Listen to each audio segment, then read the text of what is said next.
வெண்டைக்காய் பொரியல் ஈஸியாக செய்யலாம் வாங்க. வெண்டைக்காயை சுத்தம் பண்ணி 10 நிமிஷம் ஃப்ரிட்ஜில் வச்சுருக்கேன். 10 நிமிஷம் ஆயிடுச்சு. பலகையில் கட் பண்ணால் பிசுபிசுப்பு தன்மை நிறைய அதிகமாக இருக்கும். அதனால் ஒரு பேப்பர் போட்டு கட் பண்ணிங்கன்னா பிசுபிசுப்பு இருக்காது.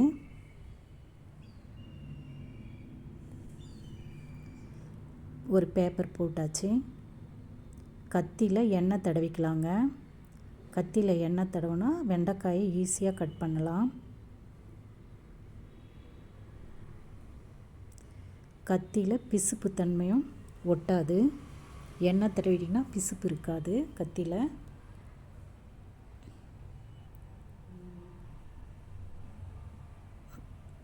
வெண்டைக்காயை ஈஸியாக கட் பண்ணியாச்சு பாருங்கள். வெண்டைக்காயை ஒரு பாத்திரத்தில் எடுத்து வச்சிட்டேன்.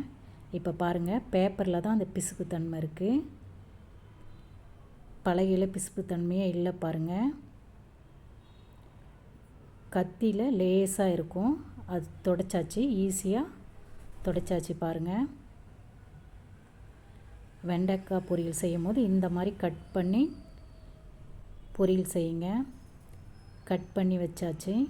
இப்போ ஃப்ரிட்ஜில் 10 நிமிஷம் வச்சு ஈஸியாக சமைக்கலாங்க.